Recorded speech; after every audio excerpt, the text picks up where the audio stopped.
আসসালামু আলাইকুম ও রহমতুল্লাহি ও বারাকাতু।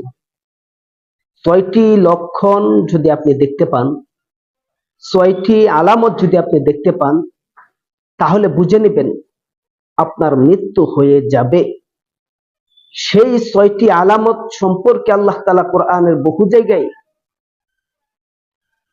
উল্লেখ করেছেন। দর্শক, আসুন শুনে নেই সেই ৬টি আলামত কি, সেই ৬টি লক্ষণ কি। সর্বপ্রথম লক্ষণ হলো ইয়াউমুল মাউত, যে আপনার জান কবজ করার জন্য একদল ফেরেশতা আসমান থেকে জমিনে নেমে আসবে। আসমান থেকে জমিনে যখন ফেরেশতারা নামবে আপনাকে দুনিয়া থেকে উঠিয়ে নেওয়ার জন্য, আপনার রূহু আপনার ভিতর থেকে টেনে বের করার জন্য, ঠিক তখন দুষ্ট জিন যারা থাকে তারা সেই ফেরেশতাদেরকে দেখতে পারে।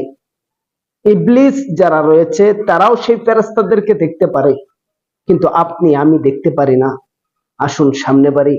২ নম্বরে, সর্বপ্রথম আপনার সাথে যেটা ঘটে সেটা হলো আপনার ভিতর থেকে রুহু বের হয়, আর সেই রুহুটাকে পায়ের আঙ্গুল থেকে শুরু করে সর্বপ্রথম আপনার হাঁটু পর্যন্ত নিয়ে আসা হয়, আর হাঁটু থেকে নিয়ে আসা হয় নাভি পর্যন্ত।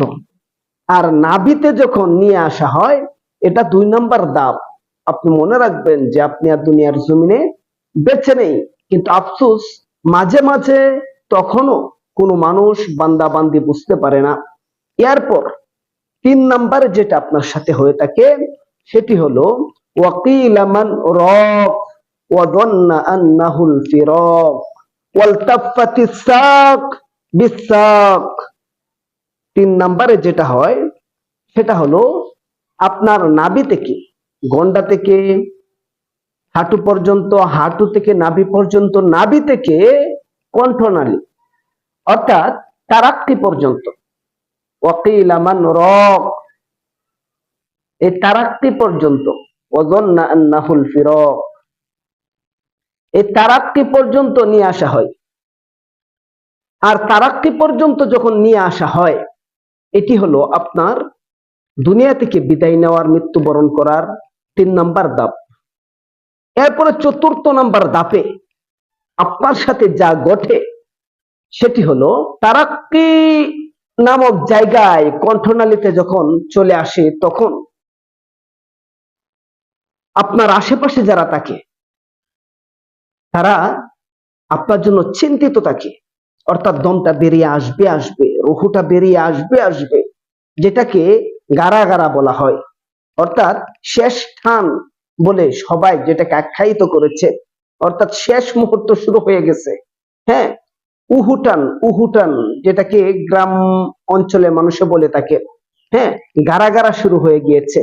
সেই গারাগারা শুরু হওয়ার সময়, গারাগারা যখন শুরু হয়ে যায়, কিছু মানুষ বলে যাও হাসপাতালে নিয়ে যাও, কিছু মানুষ বলে যাও ওকে ডাক্তার দেখাও, কিছু মানুষ বলে যে ওর সেবা করো, দেখো ওকে সুস্থ করে তোলা যায় কিনা। কিন্তু সে তখন বুঝতে পারে আমার হায়াত শেষ, আমার দিন ফুরিয়ে গিয়েছে, আমাকে আর সুস্থ করা সম্ভব নয়, আর কেউ দুনিয়ার জমিনে আমাকে রাখতেও পারবে না। আল্লাহ তাআলা বলেন ওয়ালতাফাতিস সাকু বিসাক, আর কেউ দুনিয়ার জমিনে তাকে আটকিয়ে রাখতে পারবে না। এরপর ৪র্থ নম্বরে যেটা শুরু হয় সেটি হলো তার চোখের পর্দা সরিয়ে দেওয়া হয়, আর সেই পর্দা দিয়ে সে দেখতে পারে ফেরেশতা, সে দেখতে পারে জান্নাত, সে দেখতে পারে জাহান্নাম। এই চোখের পর্দা দিয়া সে দেখতে পারে ফেরেশতারা তার সাথে কি আচরণ করছে। এই চোখের পর্দা দিয়া সে দেখতে পারে ফেরেশতারা তার সাথে কি ব্যবহার করছে। সে সব কিছু দেখতে পারে, জিন জাতি দেখতে পারে, ফেরেশতা দেখতে, সব কিছু সে দেখতে পারে। এরপরে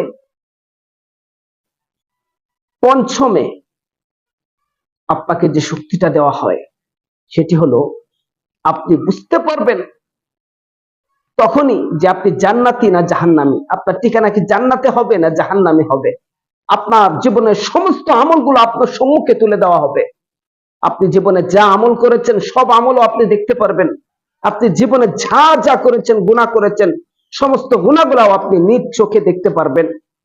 তখনই আপনি বুঝতে পারবেন আপনার ঠিকানা কোথায়। ষষ্ঠ নম্বরে, তার শেষ মুহূর্তে আজরাইল আলাইহিস সালাম যখন তার সম্মুখে চলে আসবে, তার ভিতর থেকে, তার গলা থেকে যে রূহটাকে টেনে বের করবে, তখন ডাক দিবে, ইরজিই ইলা রাব্বিকি রাদিয়াতাম মারদিয়া। যাদের আত্মাটা, যারা জান্নাতে হবে তাদেরকে ডাকবে, হে প্রশান্ত আত্মা, শান্তিময় আত্মা, তুমি বেরিয়ে আসো। আর যারা জাহান্নামী হয় তাদেরকে ডাকবে, হে নাফরমান আত্মা, তুই বেরিয়ে আয়। সে আসতে চাইবে না, ভয় পাবে। আজরাইল আলাইহিস সালাম একটা হাত তার দিকে থাপা মারবে, তার ভিতর থেকে টেনে হেঁচড়ে তাকে বের করে নিয়ে আসবে। এই জন্য এই ৬টি নিদর্শন যদি আপনি দেখতে পান, তাহলে বুঝবেন যে দুনিয়ার জমিনে আপনার আর থাকার সময় নেই, আপনার চলে যেতে হবে। যখন পা থেকে নিয়ে হাঁটু পর্যন্ত আপনার রুহুটাকে নিয়ে আসা হয়, হাঁটু থেকে নিয়ে নাভি পর্যন্ত নিয়ে আসা হয়, নাভি পর্যন্ত যখন নিয়ে আসা হয়, তখন দুটি পা সমান হয়ে যায়, নড়াচড়া বন্ধ করে দেওয়া হয়, অর্থাৎ তখন আপনার পায়ের মৃত্যু হয়ে যায়। আর হাঁটু থেকে যখন নাভি পর্যন্ত নিয়ে আসা হয়, তখন আপনার রানের মৃত্যু হয়ে যায়। আর নাভি থেকে যখন গাড়া গাড়া অর্থাৎ কণ্ঠনালী পর্যন্ত নিয়ে আসা হয়, তখন আপনার বডির মৃত্যু হয়ে যায়। আর যখন কণ্ঠনালী থেকে টেনে হেসড়ে আপনার রূহটাকে বের করে নিয়ে যায়, তখন আপনার সম্পূর্ণ বডিটাই মূল্যহীন হয়ে যায়। এই জন্য এই বডিটা থাকতে, সময় থাকতে, সময়ের মূল্য দিয়ে আল্লাহ তাআলা গোলামি করে আল্লাহ তাআলা জান্নাত অর্জন করার তৌফিক আমাদেরকে দান করুন।